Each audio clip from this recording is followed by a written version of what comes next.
আসসালামু আলাইকুম। আজকে অষ্টম বিভাগীয় পরীক্ষা প্রথম পত্রের অষ্টম লাইভে সবাইকে স্বাগতম। আমি গত লাইভে আসলে পুরোপুরি শেষ করতে পারিনি, আমার মোবাইলে মেমোরি শেষ হয়ে গিয়েছিল, কারণ আমি 1080 পিক্সেলে ভিডিও করতে গিয়ে আসলে আমার 8 GB মেমোরি চলে গিয়েছে এবং এই 8 GB আবার আপলোড করতেও আমাদের অনেকগুলো মেমোরি চলে গেল। তারপরও আজকে দেখতেছি আজকে 720 পিক্সেলে আমি আপলোড করার চেষ্টা করব এবং আপনাদেরকে গত ক্লাসের কন্টিনিউশন হিসেবে আজকে পরবর্তী ক্লাসটা, এবং আজকে ক্লাসটা খুব ছোট ক্লাস নেব, বেশি বড় নিব না, কারণ আমি ঢাকা থেকে আজকে মাত্র সকালে আসছি, ভালো মতো প্রিপারেশনটা আমি নিতে পারিনি। আগে যে প্রিপারেশন ছিল তার সাথে সামান্য কিছু প্রিপারেশন নিয়ে আজকে আমি আমার নতুন ক্লাসটা নিতে যাচ্ছি। তো আমি আবারও বলে নিচ্ছি, এটা আমাদের 39তম বিসিএস একাডেমিক উইং এর একটা পার্ট, মানে এই আমাদের এই বিভাগীয় পরীক্ষা ক্লাসগুলো, এবং আমার সাথে সাথে লাইভ এক্সাম গুলো নেওয়া হচ্ছে বিভাগীয় পরীক্ষা আসলে আমাদের ওই যে 39তম বিসিএস গ্রুপে। তো আমি সব গ্রুপে তো সবকিছু পোস্ট করা সম্ভব হচ্ছে না, আমি শুধু আমার লাইভটা বিভিন্ন গ্রুপে পোস্ট করছি। তো আপনারা আমার লাইভ দেখে আশা করি উপকৃত হচ্ছেন, আমি সবার অনেক রেসপন্স পাচ্ছি, থ্যাংক ইউ সবাইকে। তো শুরু করতে যাচ্ছি আজকে আমাদের ক্লাস, এবং আমাদের গত ক্লাস পর্যন্ত ছিল, গত ক্লাসে আমরা লিখেছিলাম ফ্যাক্স, ইমেল, জিপি, হ্যাঁ নোট শ্রেণী, নথির শ্রেণীকরণ, ক শ্রেণী, খ শ্রেণী, গ শ্রেণী, ঘ শ্রেণীর রেকর্ড, এগুলো আমরা পড়েছি। আজকে আমরা নতুন পড়ব, সেটা হচ্ছে নোট লেখন। তো আজকে এখান থেকে শুরু করছি। নোট লেখন। তো নোট লেখন জিনিসটা কি? অ্যাকচুয়ালি এই যে বিভিন্ন নথিপত্র আমরা দেখতেছি, নথিপত্রের বিভিন্ন জায়গায় একটা নোট করে একটা মন্তব্য দেওয়া, যে এটা সম্বন্ধে ইনজিস্ট, আপনি যাতে এই নথির এই মন্তব্য দেখে বুঝতে পারেন যে নথিতে কি বলা আছে, সবকিছু যাতে বুঝতে পারেন, এই জন্য ইনজিস্ট যে লেখা থাকে সেটা হচ্ছে নোট লেখন। তাহলে দেখেন নথিতে যে লিখিত বক্তব্য বা মন্তব্য প্রকাশ করা হয় তাই হচ্ছে নোট লেখন। ডেফিনিশনটা আপনারা পড়ে নেন, আমি ভিতরে জিনিসগুলো বলছি। এখন দেখেন এখানে আনুষ্ঠানিক নোট প্রদানের বিষয়সমূহ, এটা কিন্তু বেশ ইম্পর্টেন্ট টপিক, কারণ বারবার আসে, বহুবার আসে। দেখেন কতগুলো স্টার দেওয়া আছে আমার বইয়ের মধ্যে, প্রায় 6টা স্টার দেওয়া আছে। তো এটা কিন্তু বারবার আসে। আপনারা এটা টপিকগুলো আমি পড়ে দেখছি, আমার মনে থাকে না। এখানে বিভিন্ন টপিক আছে, যেসব টপিকগুলো অ্যাকচুয়ালি আমার মনে থাকতেছে না, সেগুলো আমি সংক্ষেপে আমি আমার মতো করে সাজাইছি, যাতে আপনারা আমি যা পড়ছি সেটাই আপনাদের বলার চেষ্টা করতেছি। দেখেন তো এখানে কিভাবে বলবো, আমি শর্ট করে যেটা লিখছি, তথ্য ও অনুসরণীয় নিয়ম কানুন, নিচে লিখলাম নিয়ম কানুন গুলোর পরিসংখ্যান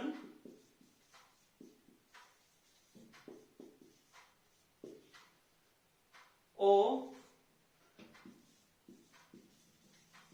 সিদ্ধান্ত গ্রহণের প্রস্তাব।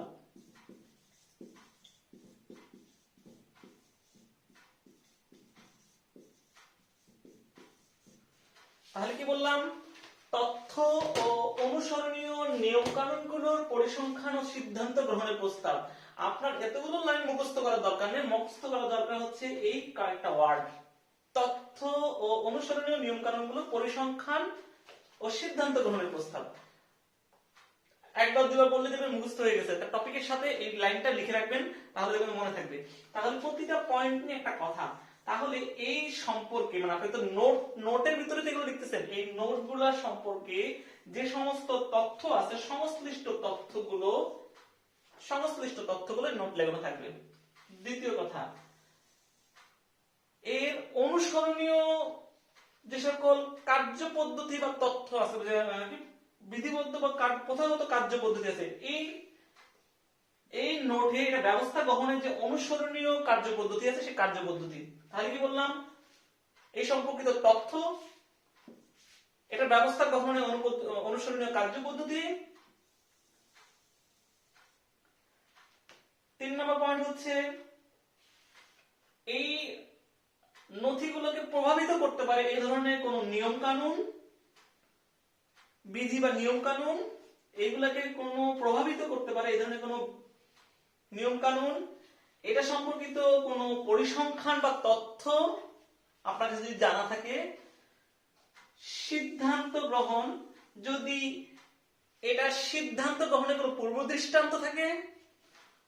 প্রস্তাব, এটা সম্পর্কিত আপনার যে কোনো প্রস্তাব আপনি উল্লেখ করতে চান সে প্রস্তাব থাকবে। তাহলে দেখেন একটা লাইন আপনি যদি লাইনটা মুখস্থ করেন একটা একটা ইনফরমেশন আপনি দিতে পারবেন। তথ্য, এটা সম্পর্কিত কোনো তথ্য আগে থেকে আছে কিনা, কোনো জানা আছে কিনা আপনার, অনুসরণীয় কোনো কার্যপদ্ধতি এটা সম্পর্কে, এটাকে প্রভাবিত করতে পারে এমন কোনো নিয়ম কানুন, এটা সম্পর্কিত কোনো পরিসংখ্যান, সিদ্ধান্ত গ্রহণ, আগে কোন সিদ্ধান্ত গ্রহণের কোনো পূর্ব দৃষ্টান্ত, আর আপনি যে প্রস্তাব দিতেছেন সে প্রস্তাব, সুনির্দিষ্ট প্রস্তাব। এই হচ্ছে নোট লেখন। আশা করি নোট লেখন সম্বন্ধে কারো সমস্যা হবে না যদি এক লাইন পড়তে পারেন। তো আসেন আমরা পরবর্তী টপিকে চলে যাই।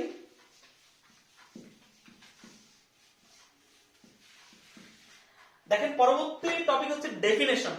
অনেকগুলো ডেফিনেশন আছে, মন্ত্রণালয়, বিভাগ, অধ্যক্ষণ অফিস, অধিশাখা, অনুবিভাগ, শাখা, ব্রাঞ্চ, সচিব, সচিবালয়, সংযুক্ত দপ্তর, অনেকগুলো ডেফিনেশন। আমরা এক লাইনে সবগুলো ডেফিনেশন পড়বো, মাত্র একটা ফ্লো চার্টের মাধ্যমে আপনি সবগুলো ডেফিনেশন কিভাবে পড়বেন আমি দেখিয়ে দিচ্ছি, খুবই সহজ জিনিস। প্রথমে আসেন ফ্লো চার্টটা মনে রাখতে হবে আপনাকে। আমি ফ্লো চার্টটা লিখে দিচ্ছি, একটু ছোট করে লিখছি, আপনারা জুম করে প্রয়োজন দেখে নেন, কারণ গুগলে এই কারণে, ইউটিউবে এই কারণে দিচ্ছি, আমি জানি না জুম করা যায় কিনা। মন্ত্রণালয়, তারপরে হচ্ছে প্রথম হচ্ছে সচিবালয়, সরি ভুল করে ফেলছি, প্রথম সচিবালয়,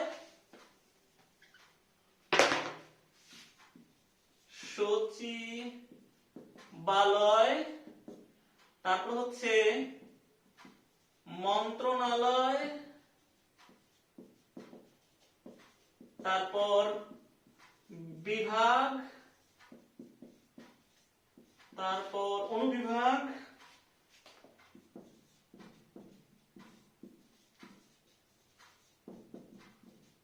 শাখা এবং সবার শেষে অধিশাখা।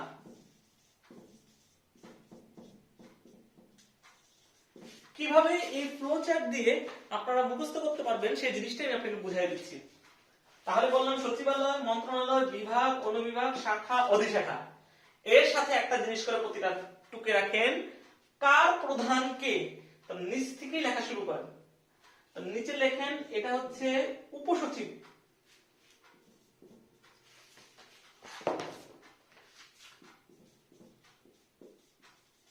উপসচিব। শাখা হচ্ছে সহকারী সচিব, অনুবিভাগ হচ্ছে যুগ্ম সচিব, বিভাগ হচ্ছে সচিব। খালি এই লেখাটাকে মনে রাখেন, আপনার ডেফিনেশন শেষ। এখন দেখেন আরেকটা কথা বলি, কারণ এখানে সহকারী সচিবের সাথে সিনিয়র সচিব অথবা সিনিয়র সচিব, আর যুগ্ম সচিবের সাথে লিখে রাখেন অথবা অতিরিক্ত সচিব। শেষ। তাহলে প্রথমে আমি বিভাগগুলোর নাম লিখলাম, সাথে এদের দায়িত্বপ্রাপ্ত কে, প্রধান কে সেটা লিখলাম।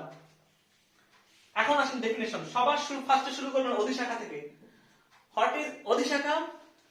অধিশাখা হচ্ছে উপসচিব, মানে তাহলে প্রথম লিখবেন অধিশাখার প্রধান হচ্ছেন একজন উপসচিব, এবং এই উপসচিবের নিয়ন্ত্রণাধীন শাখা সমূহের সমষ্টিকে বলে অধিশাখা। তাহলে কি বললাম? অধিশাখা, শাখা সমূহের সমষ্টিকে অধিশাখা। অধিশাখার প্রধান একজন উপসচিব, এবং উপসচিবের আন্ডারে অনেকগুলো শাখা নিয়ে গঠিত হয় এই অধিশাখা। অধিশাখা ডেফিনেশন শেষ, বাদ দেন। এবার চলে আসেন শাখাতে। সেম, শাখার প্রধান হচ্ছে একজন সহকারী সচিব অথবা একজন সিনিয়র সচিব পদমর্যাদার ব্যক্তি, এবং শাখা হচ্ছে এই মন্ত্রণালয় বা বিভাগের কাজ করার একক, মানে এই কার্য সম্পাদনের সবচেয়ে ক্ষুদ্রতম একক।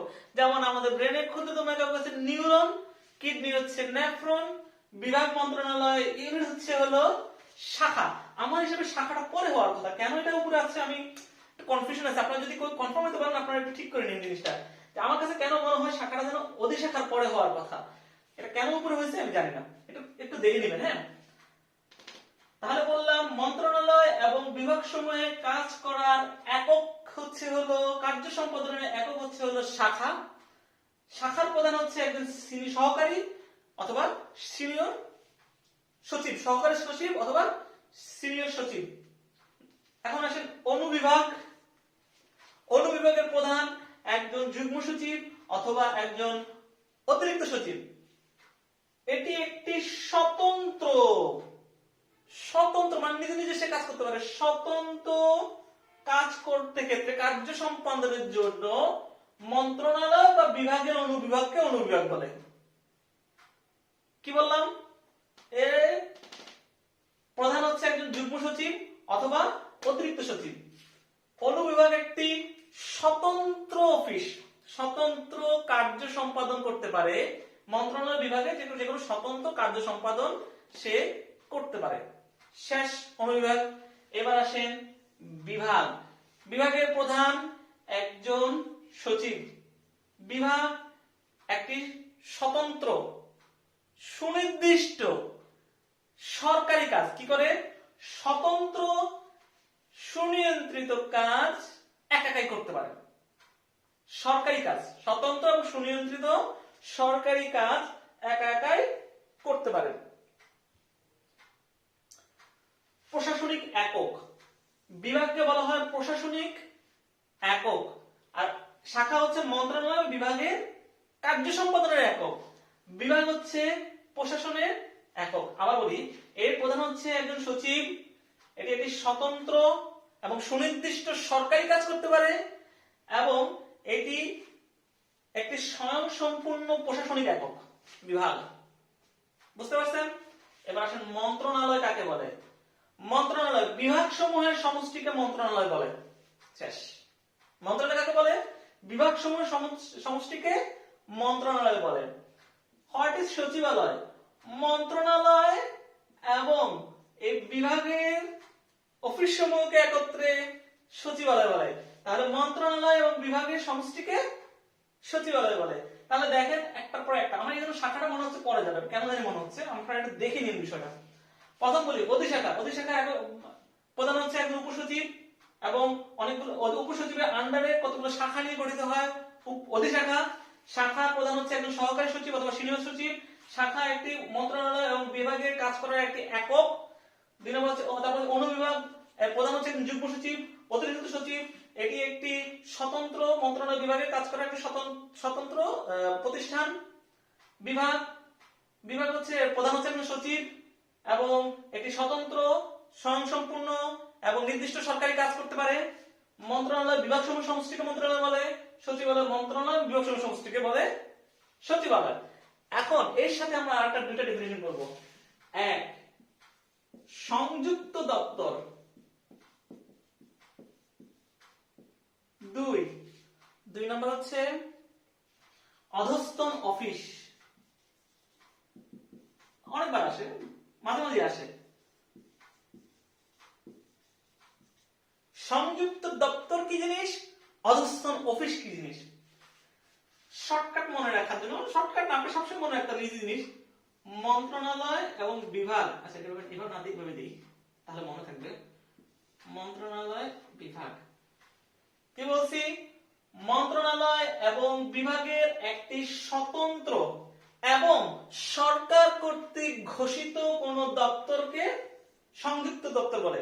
তাহলে কি বললাম? মন্ত্রণালয় এবং বিভাগের একটি স্বতন্ত্র অফিস বা দপ্তর যা সরকার কর্তৃক ঘোষিত, সেটাকে বলো সংযুক্ত দপ্তর। তাহলে অধস্তন অফিস কি জিনিস?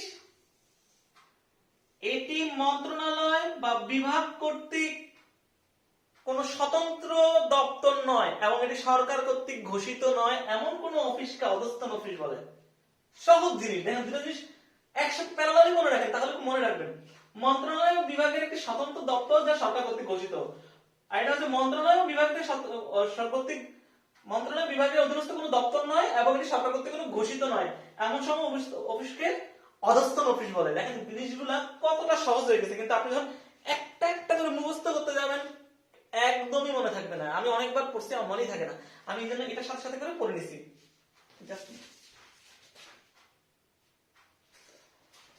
তাহলে আমার মনে থাকতেছে। আশা করি সবাই বুঝতে পারছেন এবং জিনিসগুলো সহজ হয়ে গেছে। আসেন পরের টপিক। এই জিনিসগুলো আজকে পড়াই দিয়েছি, আজকেই পড়া শেষ করে ফেলেন, অথবা যখন আমার লাইভটা দেখছেন লাইভ শেষ করার সাথে সাথে, অথবা জিনিসটা পজ করে করে আপনারা মুখস্থ করে ফেলেন জিনিসগুলো, দেখবেন যে খুব সহজ হয়ে যাচ্ছে, পরে আর পড়তে হবে না, একবার পড়লে আপনার মনে থাকবে। এখন দেখেন পরের পৃষ্ঠায় দেখেন, আমি বলছি যে সিটিজেন চার্টার বা নাগরিক সনদ, এটা সম্পর্কে আমি আমার প্রথম লাইভে বলে দিয়েছিলাম শস পশ অস, আপনারা নিশ্চয়ই মনে রাখছেন, আপনারা অলরেডি অনেকেই পড়ে ফেলছেন, অনেকে বলছেন তাদের পড়া অলরেডি শেষ। আমি তাদেরকে আসলে কংগ্রাচুলেশন দিতে যাচ্ছি যে তাদের আসলে পড়া শেষ মানে পাস করতেছেন ইনশাআল্লাহ। এটা পড়া শেষ করতে কত বড় জিনিস। আমরা 39 বিসিএস ফার্স্ট টাইম, অনেকে আমরা ফার্স্ট টাইম অ্যাপ্লাই করতেছি, আমরা প্রথমবার অ্যাপ্লাই করে যারা আমরা শেষ করে পরীক্ষা বসতেছি, এটা গ্রেট অ্যাচিভমেন্ট। আলহামদুলিল্লাহ, সবাই আলহামদুলিল্লাহ বলা উচিত এর জন্য।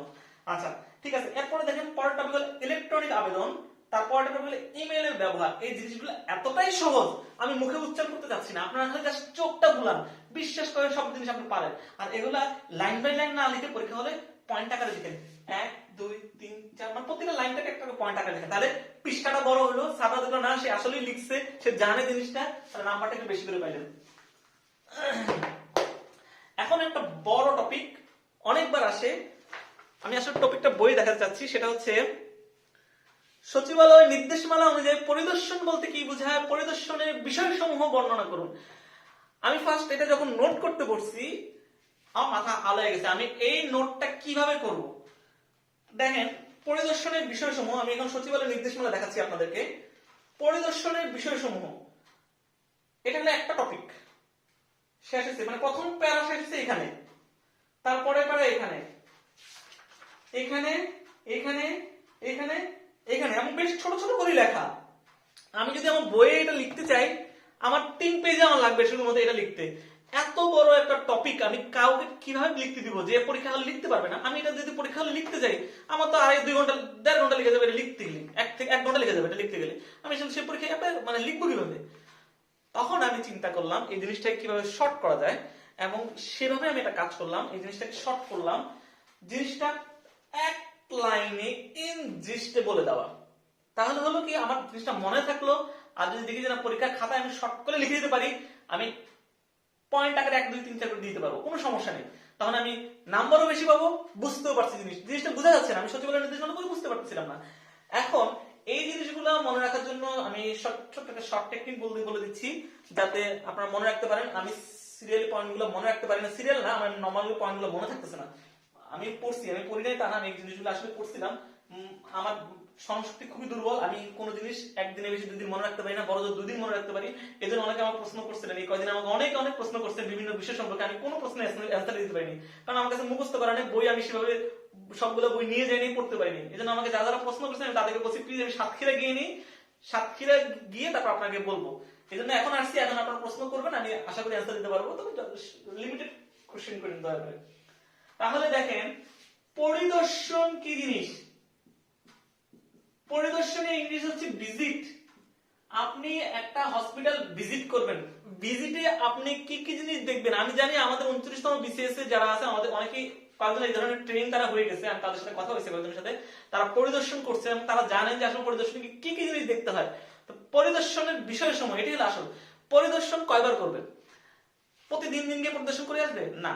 কথা হচ্ছে যিনি এর দায়িত্বপ্রাপ্ত কর্মকর্তা, মনে করেন যে অফিসের যিনি দায়িত্বপ্রাপ্ত প্রধান, তিনি প্রতি 2 মাসে একবার, যুগ্ম সচিব না সরি উপসচিব প্রতি 4 মাসে একবার, এবং যুগ্ম সচিব এবং অতিরিক্ত সচিব, যুগ্ম সচিব এবং সচিব যখন মন চাবে তখন আসবে। 6 মাসে একবার আসুক, বছরে একবার আসুক, সে যখন মন চায় তখন এসে একবার তার অফিসটা ভিজিট করে যাবে। এখন হচ্ছে ভিজিট তো করলো, ভিজিটে কি কি জিনিস দেখবে সেটাই আসল, সেটাই বেশ বড় জিনিস, এবং অনেকবার আসে এবং খুবই সহজ জিনিস। কেন একটা পরীক্ষা অ্যান্সার করবেন না, খুবই সহজ জিনিস বুঝাই দিচ্ছি, এবং মার্ক পাওয়া খুব ইজি। তো আসেন শর্টকাট টেকনিক, এটা মুখস্থ করে রাখবেন। অফিসে সরকারি কাজের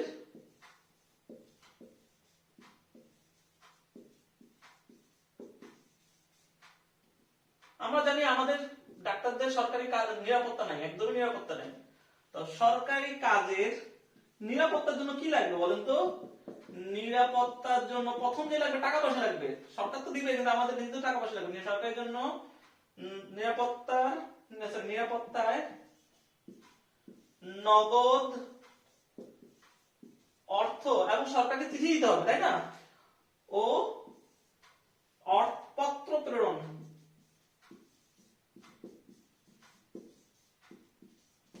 করতে হবে, তাই না। আমাদের হসপিটালে যদি আমি একটা শৃঙ্খলা আনতে চাই তাই কি লাগবে? অফিসে সরকারি কাজের নিরাপত্তার জন্য নিরাপত্তায় নগদ অর্থ লাগবে ও পত্র প্রেরণ, সরকারের কাছে চিঠি পাঠাতে হবে, পত্র প্রেরণ করতে হবে। এইভাবে মনে রাখেন আপনারা। তাহলে এখন প্রতিটা পয়েন্ট এবং পয়েন্টের মাঝে কি আছে সব জাস্ট আমার কথাগুলো শুনেন। পরীক্ষা হলে যদি অনেকে আছে পড়তে পারতেছেন না, তারা আমার কথা শুনে পরীক্ষা হলে লিখে দিয়ে আসতে পারবেন। একটা ব্রড কোশ্চেন, প্রায় 20 মার্ক, এটার মান হচ্ছে 20 মার্ক। 20 মার্কের অ্যান্সার শুধুমাত্র আমার কথা শুনে আপনি দিয়ে আসতে পারতেছেন। এটা কত বড় একটা অ্যাচিভমেন্ট। আসেন শুনেন, প্রথম হচ্ছে অফিসে বলতে এটাকে বলেন অফিস বিন্যাস। প্রথম অফিস বিন্যাস ও কার্য সম্পাদন। অফিস বিন্যাস ও কার্য সম্পাদন। 2 সরকারি সম্পত্তির ব্যবহার। সরকারি সম্পত্তির ব্যবহার। কাজের পরিবেশ। নিরাপত্তা ও শৃঙ্খলা। নগদ অর্থ এবং এর হিসাব নিকাশ। পত্র প্রাপ্তি এবং প্রেরণ। তাহলে টোটাল 6টা পয়েন্ট বললাম। কি কি বললাম? অফিস বিন্যাস ও কার্য সম্পাদন, সরকারি সম্পত্তির ব্যবহার, কাজের পরিবেশ, নিরাপত্তা শৃঙ্খলা, নগদ অর্থ এবং হিসাব নিকাশ, পত্র প্রাপ্তি এবং প্রেরণ। এই জিনিসগুলা একজন পরিদর্শক গিয়ে এগুলা পরিদর্শন করে আসবে। এখন আসেন প্রতিটা পয়েন্ট। অফিস বিন্যাস এবং কার্য সম্পাদন কি দেখবে? অফিস বিন্যাস এবং কার্য সম্পাদন বলতে আপনি কি বোঝাচ্ছেন? কি কি জিনিস দেখবে? এখানে 2টা পয়েন্টের মাঝে আপনার একটা গন্ডগোল লাগবে, অফিস বিন্যাস আর কাজের পরিবেশ। আমি জানি এটা জিনিস নিয়ে যখন আপনি পড়তে যাবেন তখন একটু 2টা মনে হচ্ছে ক্লোজলি, কিচ্ছু না। আপনি খালি মনে রাখেন অফিস বিন্যাসে সব নথির কথা। তার মানে কি নথিগুলো ঠিক মতো বিন্যাস করা আছে কিনা, শ্রেণী বিন্যাস করা আছে কিনা, সাজানো আছে কিনা, একদম গুটে মানে কি বলে পটলায় আটকে রাখছে কিনা, একদম স্তূপ করে রাখছে কিনা, নথি সম্পর্কিত বিষয়গুলো এই অফিসের বিন্যাস। আরেকটা আছে, আরো কিছু 2-3টা কথা আছে। সেটা হচ্ছে এই যে শাখাটা নিয়মিত পরিদর্শন হয় কিনা। আমি যে আসছি 2 মাস পর আসতে বললো যে অফিস প্রধান 2 মাস পর ভিজিট করবে, 2 মাস পর ভিজিট হচ্ছে কিনা, অথবা এই মিটিং হওয়া দরকার, প্রতি মাসে কিছু কিছু মিটিং হওয়া দরকার, সেই মিটিং গুলো হচ্ছে কিনা, সেগুলো অফিস বিন্যাসের কার্য সম্পাদন। তার মানে কি অফিস বিন্যাসের মেইন হচ্ছে নথির কথাগুলা। নথিগুলো স্তূপ করা আছে কিনা, নথিগুলো বিন্যাস করা আছে কিনা, শ্রেণী বিন্যাস ঠিক মতো করা হয়েছে কিনা, নথিগুলো ঠিক মতো করে লিখে রাখা হচ্ছে কিনা, টাইম টেবিল গুলো ঠিক করা আছে কিনা, সবকিছু স্বাভাবিক কিনা নথির। তাহলে এই পয়েন্টগুলো একটা করে দিয়ে দেন। তাহলে দেখেন খালি প্রথম পয়েন্ট লিখলেন, লিখে এর নিচে 2, 3, 4টা পয়েন্ট, 5টা পয়েন্ট হয়ে গেল। অর্ধেক পৃষ্ঠা তো লেখাই হয়ে গেল। আপনার তো 20 মার্কের 2 মার্ক তো কামাই ফেললেন। আসেন বাকি মার্কগুলো কামাই ফেলি। 2 নাম্বার সরকারি সম্পত্তির ব্যবহার। সরকারি সম্পত্তি বলতে কি বোঝাচ্ছে? এই দেখেন আমি কিন্তু এখন একটা ডর্মে আছি, সরকারি ডর্মে আছি। সরকারি ডর্মের মধ্যে কি আছে? ডর্ম না, আমরা হসপিটালে আছি। হসপিটালের মধ্যে কি ফ্যান আছে, আমাদের যে কম্পিউটার থাকতো কম্পিউটার থাকবে, একটা কি বলে টেলিফোন থাকলে, টেলিগ্রাফ থাকলো, অথবা ফ্যাক্স থাকলো, ফটোকপি মেশিন থাকলো, অথবা বিদ্যুৎ, কারেন্টের লাইট, ফ্যান, এগুলো কি ঠিক মতো আছে কিনা, এগুলোকে ব্যবহার ঠিক মতো হচ্ছে কিনা, বা সম্পত্তি ব্যবহারগুলো কোনো রকম অপব্যয় হচ্ছে কিনা, বেশি করে কেনা আনা হচ্ছে কিনা, এগুলো দেখা হচ্ছে। আপনি আপনার ভাষায় লিখেন, বিশ্বাস করে নাম্বার কাটবেন না ইনশাআল্লাহ, কোনো নাম্বার কাটবেন না, কারণ এগুলোই কথা আছে। এই যে আমি যেগুলো বললাম এগুলোই কিন্তু ভিতরে বলা আছে। এবার আসেন কাজের পরিবেশ। বললাম না অফিস ব্যবস্থাপনা, অফিস বিন্যাসের কাজের পরিবেশটা অনেকটা একরকম ভাবে। কাজের পরিবেশ বলতে কি বোঝাচ্ছে? কাজের পরিবেশ বলতে কি যে সবকিছু সাজানো গুছানো কিনা। বিন্যাসটা আমার এখানে একই রকম লাগে, কাজের অফিস বিন্যাস। এই কারণে আমি বলছিলাম কাজের পরিবেশটা অনেকটা একই রকম, যে আপনার কাজের পরিবেশ ঠিক আছে কিনা, চেয়ার টেবিল গুলো সাজানো গুছানো কিনা, ওয়ার্ডরোব গুলো ঠিক মতো কিনা, আলমারি গুলো ঠিক মতো কিনা, বই পুস্তকগুলো সাজানো গুছানো কিনা আছে কিনা, তারপর হচ্ছে যে টয়লেট, তারপর হলো টয়লেট গুলো পরিষ্কার কিনা, আর কি কি যেন আছে। জাস্ট এক নজর চোখটা বুলান, একটা নজর বুলান, বিশ্বাস করে সবগুলো জিনিস আপনি পারেন, আপনার জানা জিনিস। এবার আসেন নিরাপত্তার ব্যবস্থা, নিরাপত্তা এবং শৃঙ্খলা। হসপিটালের নিরাপত্তার জন্য কি কি করা লাগবে বলেন তো? হসপিটাল নিরাপত্তা, যাকে নিয়োগ দিচ্ছেন তাকে কি ঠিক মতো নিয়োগ দিচ্ছেন, সে তাকে জানেন কিনা, তার জীবন বৃত্তান্ত নিছেন কিনা, একটা কে আসতেছে অফিসে, কে যাচ্ছে, কে উল্টো মানে মানে আননোন মানুষ আসা যাওয়া করতেছে কিনা, এই ধরনের জিনিসগুলো নিরাপত্তার মধ্যে আসবে। নগদ অর্থ এবং হিসাব নিকাশ, এই যে হিসাব নিকাশ গুলো করা হচ্ছে, এই যে নগদ অর্থ প্রাপ্তি, অর্থ বিভিন্ন জায়গায় যে আপনারা হিসাব নিকাশ করে মালপত্র আনতেছেন, এগুলো সব হিসাব নিকাশ ঠিক মতো করতেছেন কিনা, সবগুলো লিখে রাখছেন কিনা, একবার পড়েন, বিশ্বাস করেন সবগুলো নগদ অর্থ লেনদেন বা তত্ত্বাবধায়ক সন্তোষজনক কিনা, এগুলো নগদ বইয়ের মধ্যে সামঞ্জস্যপূর্ণ কিনা, লেখা হয়েছে কিনা, আয়ের হিসাব হালনাগাদ করছে কিনা, ঠিক মতো হালনাগাদ করছে কিনা, হিসাব নিরীক্ষা করা হয়েছে কিনা, ব্যয় সংক্রান্ত ভাউচার বা বেতন বই নিরাপদ স্থানে রাখা হয়েছে কিনা। সহজ সহজ কথা, একটু জাস্ট পড়েন, মাথায় নিয়ে চলে যান পরীক্ষা হলে। পত্র প্রাপ্তি এবং প্রেরণ, এই কথাগুলো অফিসিয়াল চিঠিপত্র ঠিক মতো লিখে রাখছেন কিনা, কার কাছে যাওয়ার কথা ঠিক মতো, বিলি ব্যবস্থা ঠিক মতো হয়েছে কিনা, একে সময় মতো দেওয়ার কথা, আজকে দেওয়ার কথা আজকে কালকে দেওয়া হয়েছে কিনা, টাইম টেবিল মতো দেওয়া হয়েছে কিনা, সবগুলো লিখে রাখছে কিনা, এই জিনিসগুলো বিভিন্ন অফিসের ডায়েরি যথাযথ লিপিবদ্ধ সংরক্ষণ করা হয়েছে কিনা, ডাক টিকিট নিবন্ধন বই সঠিকভাবে সংরক্ষণ করা হয়েছে কিনা। খুব সহজ জিনিস, কিন্তু পরীক্ষায় অনেকবার আসে পরিদর্শনের বিষয়সমূহ বা পরিদর্শন কাকে বলে। আশা করি এইবার এটা নিয়ে কারো কোনো সংশয় থাকবে না এবং এটা কারো কোনো কঠিন লাগবে না, আশা করি খুব সব সহজ হবে। তাহলে কি বললাম, অফিসের সরকারি কাজে নিরাপত্তায় নগদ অর্থ এবং পত্র প্রেরণ করতে হবে, এই জিনিসটাই মাথায় রাখতে হবে। ঠিক আছে, এবার আসেন আমরা পরবর্তী টপিক চলে যাই। খুব খুব খুব খুবই কঠিন টপিক, খুবই কঠিন টপিক, কিন্তু আমি আপনাদেরকে একদম সহজ করে দেব। সেই টপিকটা হচ্ছে, এবং এতবার আসে তার মানে এবারও আবার আসবে, প্রতিবার হয় একবার। যদি বলে যে সরকারি প্রশ্ন হচ্ছে, বাংলাদেশ সরকারি কর্ম কমিশন প্রবিধানমালা 1979 অনুযায়ী কোন কোন ক্ষেত্রে কমিশনের সাথে পরামর্শ আবশ্যক আর কোন কোন ক্ষেত্রে পরামর্শ আবশ্যক না, মানে সরকারি কর্ম কমিশনের সাথে পরামর্শ করে কোন কোন কাজ করতে হবে, কোন কোন কাজ সরকারি পরামর্শ না করে করতে হবে। পড়েন, পড়ে দেখেন, বুঝবেন, কিচ্ছু বুঝবেন না, অনেক কঠিন, অনেক সময় লাগবে, কিন্তু আমি সময়টাকে আপনাকে একদম শর্ট করে দিব। কিভাবে শর্ট করব, আপনাকে কয়েকটা কথা মুখস্থ করতে হবে, মুখস্থ না, মনে রাখতে হবে। একটু ছোট করে লিখতেছি, কিন্তু মুখে মুখে বলতে যাতে শুনতে পারেন, কারণ আমি নাহলে শেষ করতে পারবো না, এক জায়গায় লিখতে পারবো না, একটা ছোট করে লেখা দরকার। আমি আগে লিখি, তারপর বলতেছি।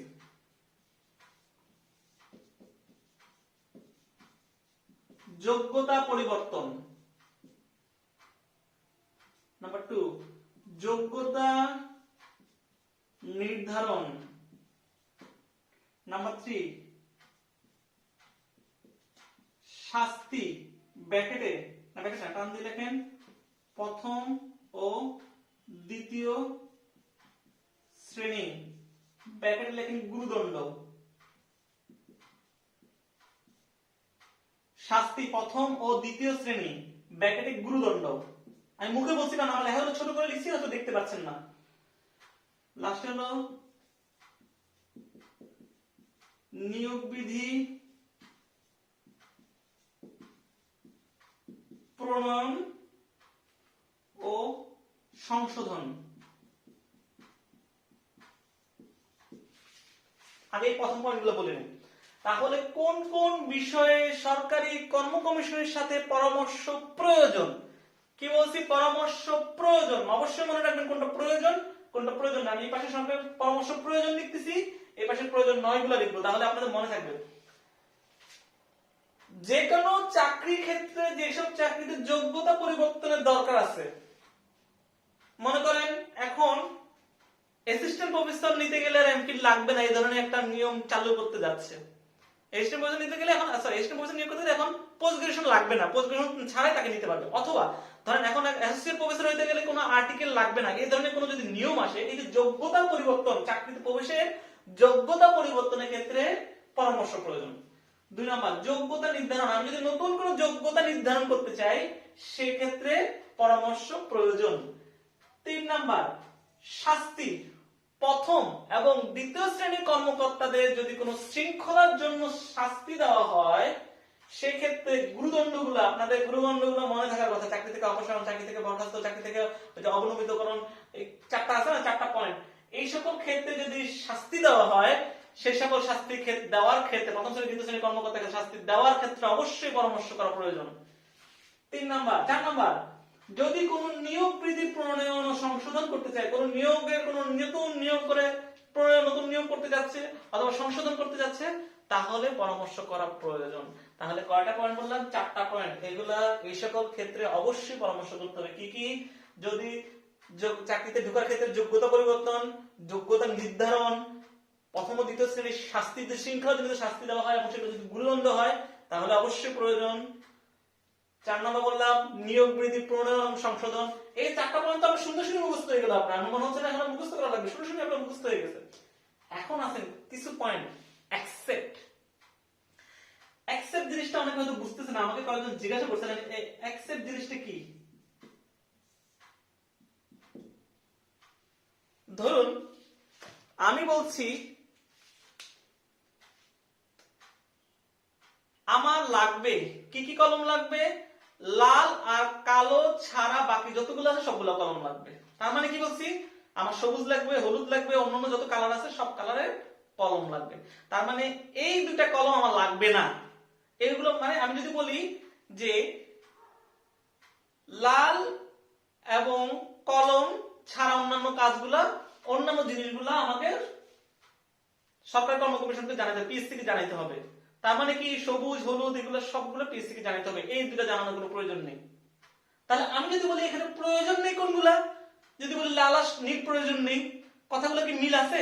যে আমি যদি বলি সরকারি মানে কর্ম কমিশনের কথা বলা প্রয়োজন বা পরামর্শ প্রয়োজন, তাহলে বলি এই দুইটা ছাড়া বাকি কলমগুলো নিয়ে পরামর্শ প্রয়োজন। আর যদি প্রয়োজন নেই তাহলে এই দুইটা কলমের কোনো প্রয়োজন নেই, কারণ এই দুইটা কলম সরকারি কর্ম কমিশনে আছে।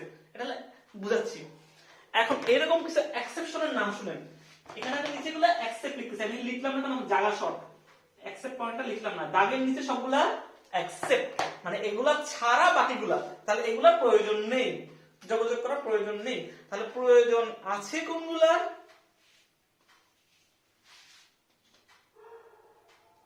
অ্যাকসেপ্ট, এখানে আছে অ্যাকসেপ্ট লিখে দিই, নাহলে ভুল করবেন। EXCEPT অ্যাকসেপ্ট কালো বলেন। লিখেন শাস্তি, টার্ম দিয়ে লিখবেন ডিফেন্স, আমি পরে এগুলো বলে দিচ্ছি। তারপর প্রমোশন, টার্ম দিয়ে লিখেন সেম ক্লাস। তারপর লিখেন হলো পার্ট টাইম জব,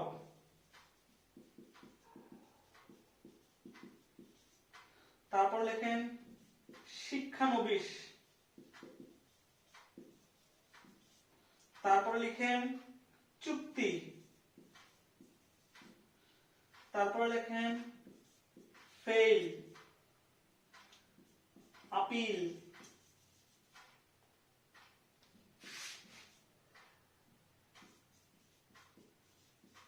শাস্তি ছাড়া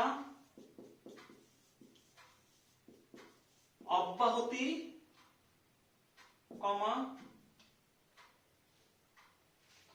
পদোন্নতি। বানান ভুল লিখছি, কেটে নিন, সমস্যা নেই। পদোন্নমিত, হ্যাঁ পদোন্নমিত। তাহলে কি বলছি দেখেন, খালি এগুলো মনে রাখবেন, শাস্তি, defence, promotion, part time job, শিক্ষানবিশ, চুক্তি, ফেল, আপিল, শাস্তি ছাড়া অব্যাহতি, পদোন্নতি।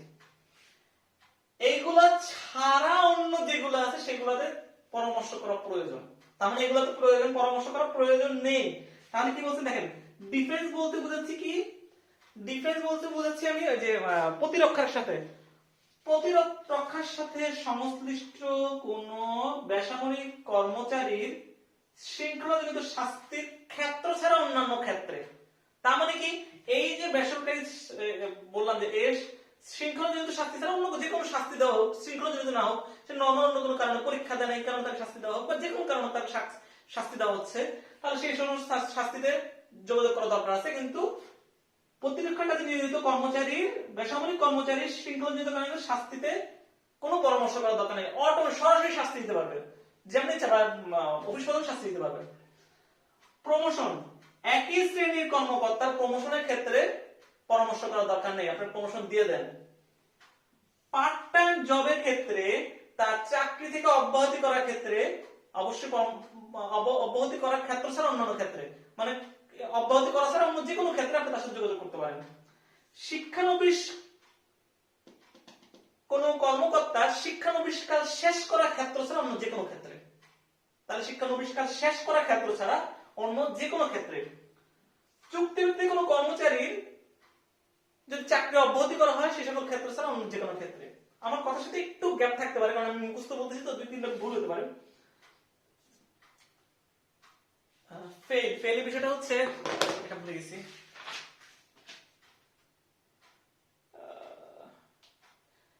আচ্ছা, বিধি মোতাবেক নির্ধারিত সময়ের মধ্যে কোনো পরীক্ষায় উত্তীর্ণ না হতে পারলে সেই সমস্ত উত্তীর্ণ না হতে ব্যর্থ হওয়ার কারণে শাস্তি ছাড়া অন্য যে কোনো ক্ষেত্রে, মানে আপনার যে সময় দেওয়া আছে এই সময়ের মধ্যে যদি আপনি কোনো সাবজেক্টে পাস না করতে পারেন, সেই পাস না করার কারণে যে শাস্তি দেওয়া হবে সেই শাস্তি ছাড়া অন্য যে কোনো ক্ষেত্রে পরামর্শ করতে পারেন।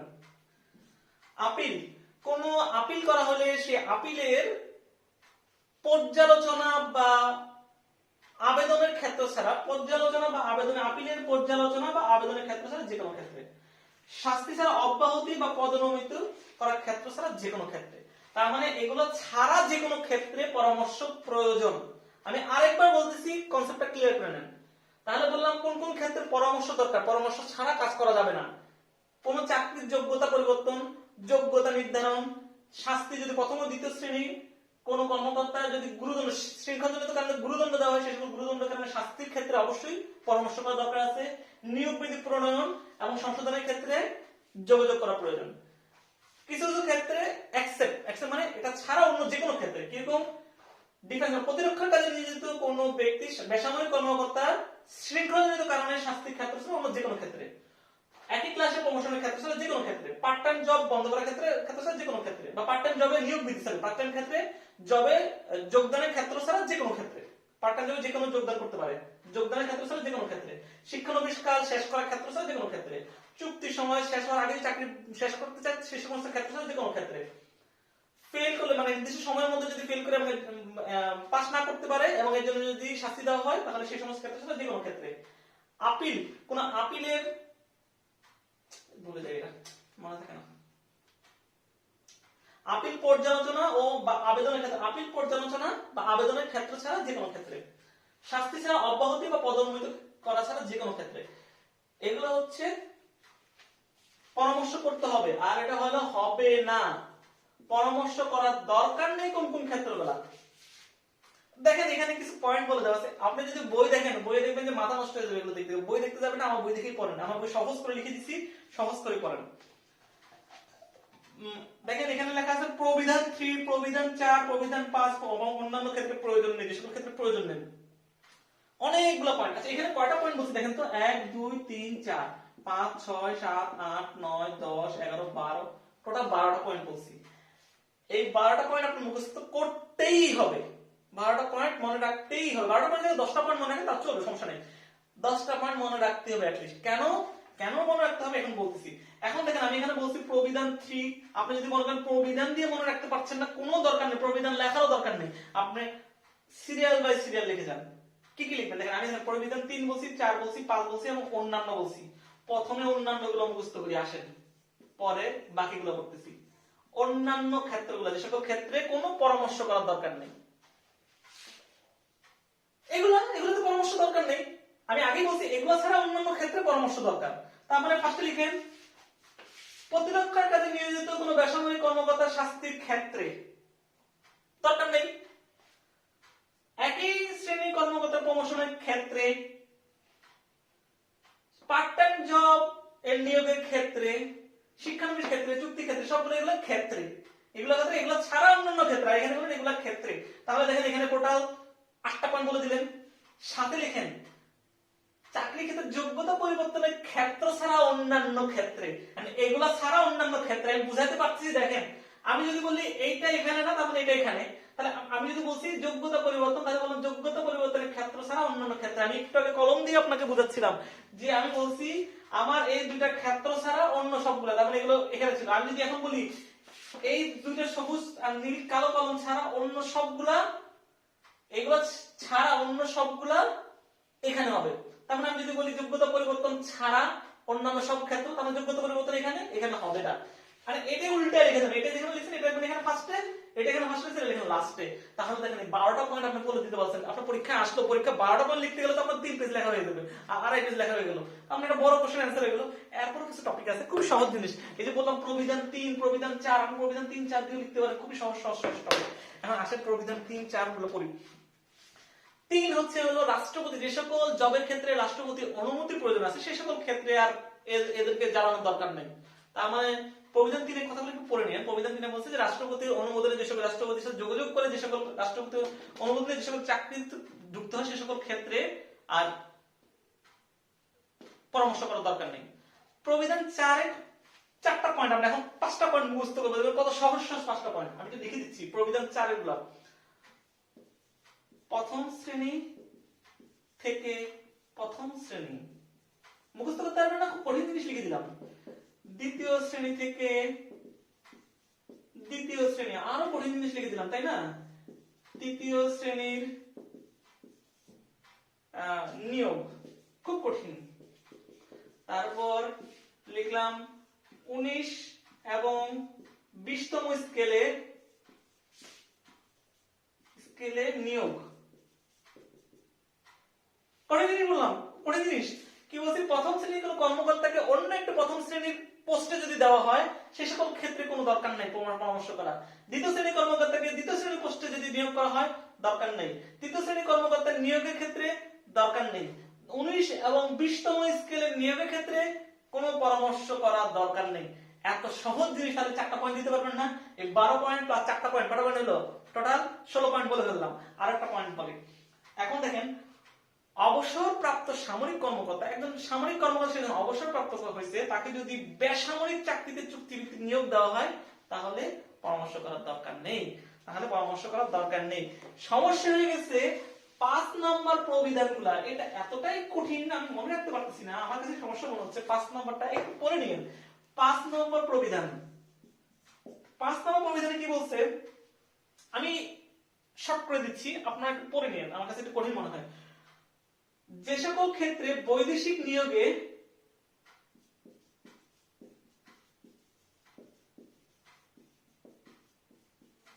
রাষ্ট্রপতির অনুমোদন লাগে,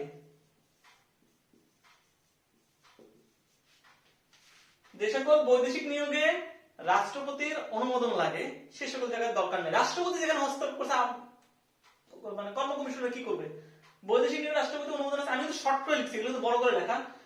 বৈদেশিক নিয়োগে রাষ্ট্রপতি অনুমোদন যেগুলোতে লাগে সেগুলোতে দরকার নেই। 2 নাম্বার ডিফেন্স মানে প্রতিরক্ষা মন্ত্রণালয়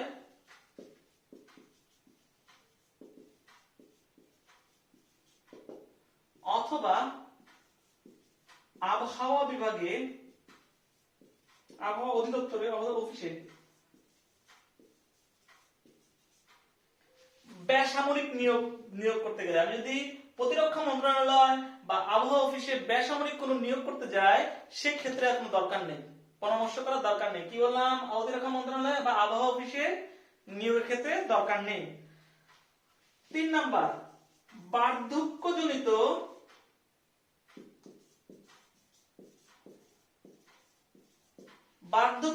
কারণে অবসরপ্রাপ্ত কোনো কর্মকর্তাকে যদি চুক্তিভিত্তিকভাবে আবার নিয়োগ দেওয়া হয়, পুনঃনিয়োগ দেওয়া হয়, সে অবসর করছে, তাকে কিন্তু আমাদের সমস্যা হয়ে গেছে, আমার ডিপার্টমেন্টে মনে করেন অ্যাসিস্ট্যান্ট প্রফেসর চলে গেছে, তাকে বার্ধক্যজনিত কারণে চাকরি শেষ হয়ে গেছে, কিন্তু আমাদের ডিপার্টমেন্টে প্রধান নাই, আমার লাগবে, আমাদের ডিপার্টমেন্টে ছাড় চলতেছে না, তাকে যদি আবার পুনঃনিয়োগ করা হয় তাহলে সেক্ষেত্রে পরামর্শ করার দরকার হবে না। এই হচ্ছে কোনটা হবে না কোনটা হবে। দেখেন জিনিসগুলো কতটাই সহজ, খালি এইটা বলবেন, এটাও কিন্তু খুব সহজ, খুব কঠিন না কিন্তু, খালি পয়েন্টগুলো মনে রাখেন। ভিতরের লেখা আপনি বানায় ইচ্ছা মতো লিখেন, আপনি বানায় কথা বলছি কি কি বানায় বলতে হবে, তাহলে খালি পয়েন্টগুলো একটু মনে রাখেন, জিনিসটা খুব সহজ, একদম সহজ করে দিছি। আর আজকে এইটুকু আমি শেষ করতে চাচ্ছি, কারণ আমি বললাম না আমি প্রিপারেশন নিতে পারিনি ঠিক মতো। আচ্ছা, কয়েকটা বিষয় নিয়ে আপনার সাথে কথা বলা ছিল, শর্ট বলে দিচ্ছি। সেটা হচ্ছে তৃতীয় পত্র নিয়ে। তৃতীয় পত্র অ্যাকচুয়ালি আমি প্রিপারেশন নেইনি, টেনে বলতে আমার মনে হচ্ছে তৃতীয় পত্র পাস হবে না, প্রিপারেশন নিতে পারি নাই। তো আমি যদি সময় পাই শেষের দিকে তাহলে প্রিপারেশন নেওয়ার চেষ্টা করবো, 2 দিনের মধ্যে যা পড়া যায়, যতটুকু পড়া যায়। পরীক্ষায় বসবো না তা না, কেন বসবো না, পরীক্ষা দেখবো, ফেল করলে তো সমস্যা নেই, একটা সাবজেক্ট ফেল করি না কেন, আমার ফার্স্ট পেপার সেকেন্ড পেপার দুটো আমার পাস করার টার্গেট মেইনলি, আর থার্ড পেপারটা আমি চেষ্টা করবো, যদি হয় তো আলহামদুলিল্লাহ, না হলে নাই। আমি জাস্ট এক নজর চোখ বুলে যাব, বানায় লিখে দিয়ে আসবো। এখন কথা হচ্ছে সেকেন্ড পেপারে কিছু জিনিস ভুল আছে, ভুল থাকতে পারে। আসলে কি প্রথম পেপারে ফার্স্ট পেপারে কিছু ভুল আছে, যেমন সংবিধানে কিছু ভুল আছে। আমি আসলে কি অনেক দ্রুত লিখতে হয়েছে। আমি জয়েন করছি মে মাসে জয়েন করে এর মধ্যে আপনাদেরকে বই দিতে পারছি এবং বইটা আপনারা মুখস্থ করে ফেলছেন। বুঝেন কত শর্ট টাইমে করে ফেলছি। কিছু কিছু দ্রুত গতিতে করার কারণে কোন প্রশ্ন আমি গাইড বই ফলো করছি। সত্যি কথা যেটা বলতেছি, কোন প্রশ্নে গাইড বই ফলো করছি এবং এটাই হয়েছে আমার জন্য কাল। এবং গাইড বই ফলো করলে ভুলটা হয়।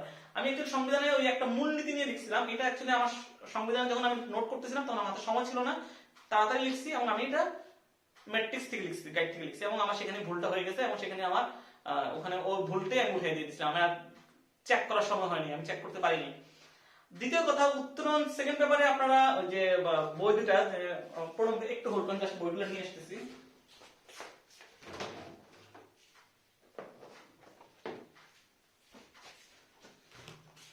প্রণব মুখার্জির দুইটা বই, এই দুইটা বই নেওয়া যাবে কিনা।